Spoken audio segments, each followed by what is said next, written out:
Kia ora and hello. My name is Renata Tóth. I am a conductor and primary school teacher from Hungary. The film you will see in the next few minutes will provide you with a brief introduction to conductive education, its principles, philosophy, elements and aims, as well as its history and New Zealand practice.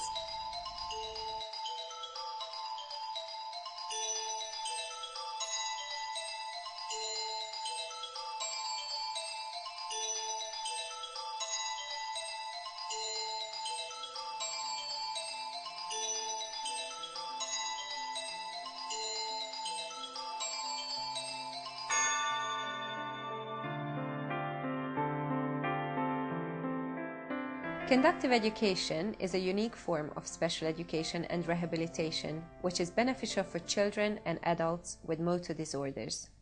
By this we mean any disorder of movement control originating from injury to the brain or another part of the central nervous system. Conductive education is particularly effective for children with cerebral palsy, dyspraxia or spina bifida, and for adults with Parkinson's disease, multiple sclerosis and after-stroke conditions. People who live with any of these conditions experience difficulties with coordinating and controlling their movements. Associated problems often include communication difficulties and sensory impairment. Motor disorders, especially when they have been present from birth, can also lead to general developmental delay because individuals aren't able to access stimulating experiences from which to learn. Conductive education aims to address all of these problems in a holistic way and teaches people to overcome their difficulties so that they could live more independent lives. The origin of conductive education lies in the works of a Hungarian physician and educator, Professor András Pető. Pető began to develop the theory of conductive education in the 1930s while he studied medicine in Vienna, Austria. After he returned to Hungary, he established a center for people with motor disorders in the Hungarian capital. His center became officially recognized in 1950 and was later named after him.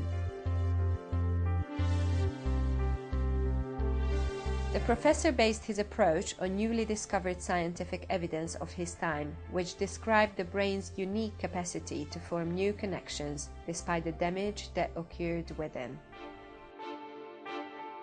People with motor disorders can indeed learn new skills by utilizing undamaged areas of the brain and hence overcome their problems of movement and coordination.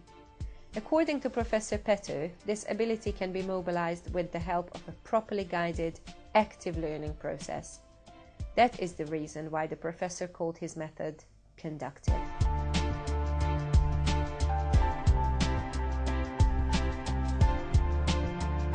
Conductive education is a unique form of special education and rehabilitation. Participants are learning components of skills which are needed to meet the challenges of everyday life.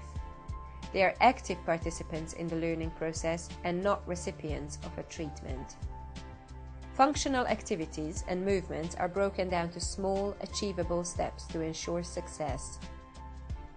When working with children, conductors provide playful situations and use songs and games to promote active participation.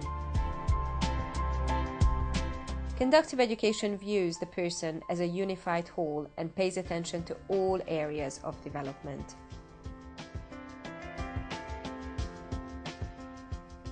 It seeks to teach people to address each area without forgetting the others and learn to coordinate them effectively.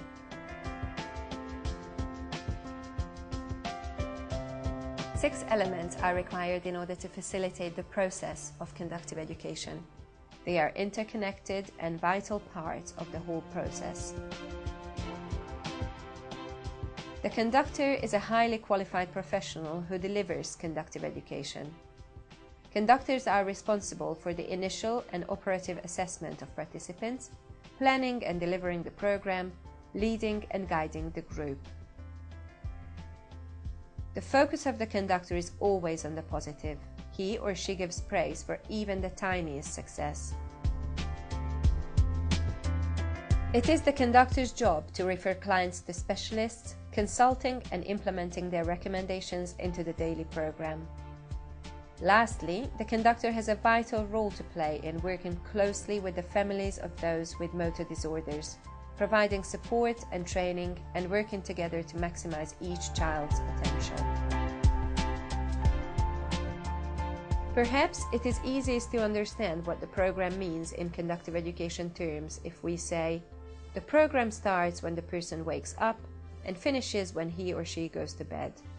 The program, therefore, is a way of life. It is a planned day-by-day program of learning and practicing.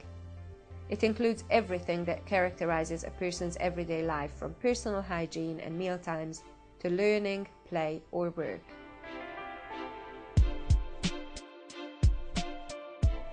Task series are a structured part of the daily program. They are the teaching tools of conductive education and not a set of exercises. They equip the participants with the techniques and skills which they can use throughout the day in all functional activities. The daily routine in conductive education takes people through the practice of building up smaller tasks into more complex movements and applying them into meaningful, functional, real-life situations and implementing them in different situations. When we are faced with a difficult or new task, we pull from somewhere within ourselves the intention to act. Many people with motor disorders may lack this intention because they don't possess the neurological processes required to do so. Another typical thing we all do when we solve that difficult task is to talk ourselves through it. This way, we monitor and control our own actions. Conductive education uses this method.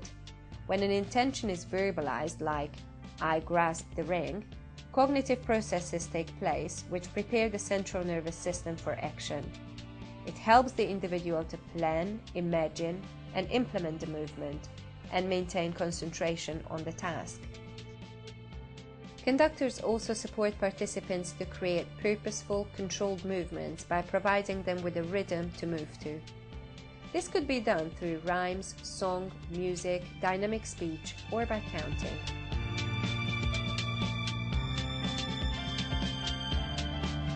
The basic unit of conductive education is the group.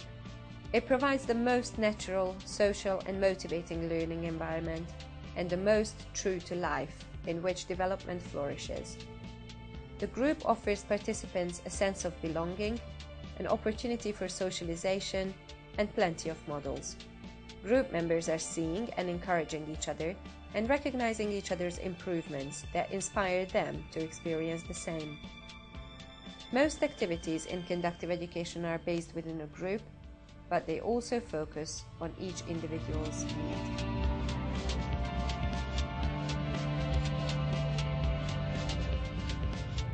Providing maximum physical support to people with motor disorders means that they don't need to practice their active, independent movements, and of course, skills not used will eventually vanish. Conductive education encourages participants to be as independent as they can in all situations.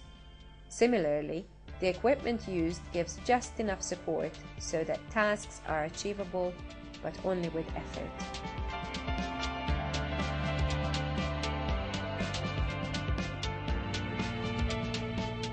The primary goal of conductive education is not the development of motor functions in a strictly biological sense, but the development of the entire personality, which will then lead to improvement in function.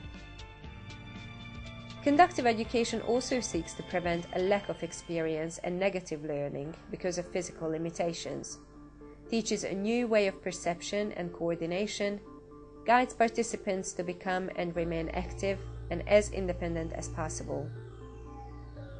Conductive education aims to teach motor disabled people a way of living which enables them to overcome their difficulties and reach their full potential.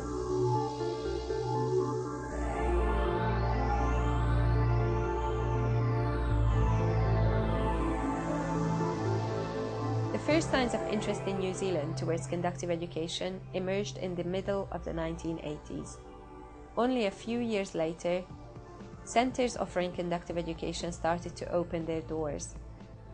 Today, these centers provide programs for babies, preschool, primary and high school aged children, and adults with motor disabilities. In New Zealand, conductors work closely in conjunction with teachers, early intervention teachers, or early childhood educators to ensure full or partial inclusion of children into mainstream education and to provide access to the national curriculum. Practitioners continue to adapt the program to integrate conductive education into the New Zealand culture and education system. Assisting the centres and professionals on their conductive journey are two organisations. The New Zealand Foundation for Conductive Education, NZFCE, is the national body that was set up to unite the groups providing conductive education and to advocate for those receiving their services. The New Zealand Conductors Association, NZCA, is the practitioners' professional organisation, providing guidelines, practice standards, support and ongoing development opportunities for conductors working in New Zealand.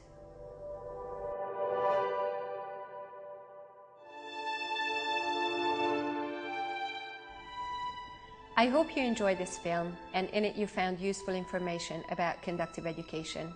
If you have further questions, please don't hesitate to contact NZFCE, NZCA or any of the conductive education centres near you. Lastly, I would like to acknowledge NZFCE's role in the production of this film and thank them for their commitment and support of conductive education.